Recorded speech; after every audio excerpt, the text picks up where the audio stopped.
আসছি স্যার। আসুন। হ্যাঁ, আপনি তো আমাদের থানায় নতুন এসেছেন। হ্যাঁ, তা আপনার জন্য কিছু উপহার আসলাম। হ্যাঁ শাহিন, হ্যাঁ উপর গুলো টেবিলে রাখ। টনি, টনি না স্যার বল। কি ব্যাপার, এত বড় মাছ মিষ্টি আরে না টাকা বাঁচা লাগছে, আমাকে ঘুষ দিতে এসেছি। Constable yes sir. একটা ছবি তোলো আর কেস লেখো। অন ডিউটি পুলিশ অফিসারকে ঘুষ দেওয়ার অপরাধে সাহেবনগরের প্রধান মিস্টার আজিজুলকে গ্রেফতার করা। দেখো টনি, আমি মানছি সেদিন আমার ভুল হয়ে গেছে।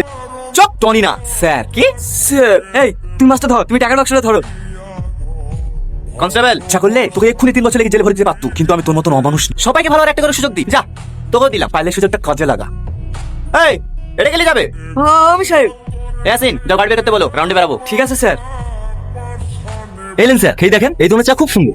কিছু টাকা মারলো একটা মেয়ে স্যার। এই মেয়ে গাড়ি দেখে চালাতে পারো না, গাড়ি দাঁড়াচ্ছে সেখানে এসে টাকা মারছে। দেখি তোমার লাইসেন্স দেখে। লাইসেন্স নয় স্যার। স্যার আমাদের এখানে বাড়ি, এটা প্রধানের বোন। প্রধানের বোন দেখে আইছে। প্রধানের বোন বলে মানুষের জীবনে খেলা গেলে লাইসেন্স পেয়ে গেছে নাকি? টনি তুমি পুলিশ অফিসার হয়ে গেছো? একজন গরিব ঘরের ছেলে পুলিশ অফিসার হয়েছে বলে তোমার খুব কষ্ট হয়েছে নাকি? এত বড় নোংরা খেলাটা খেলেও আমার সফল হওয়াটা আটকাতে পারলে না, তাই না? আমি কিন্তু তোমার সফল আটকে দেব। তুমি যে বলছো সফল, আগে আমার কথাটা শোনো। চুপ। এই কি হলো, তুমি গাড়িতে উঠলে কেন? নামো। না নামবো না, 7 বছর ধরে তোমার লেগে আমি কষ্ট পাচ্ছি। আগে আমার সব কথা শুনবো, তারপর আমি গাড়ি থেকে নামবো। তোমার কথা শোনার মতো অত সময় আমার নাই। কনস্টেবল হ্যাঁ স্যার, নামো গাড়ি থেকে। স্যার আমার জায়গায় হাত দেবেন না, নামছি। বাবা ছাস তো জমিনি। রাজু খারাই চল।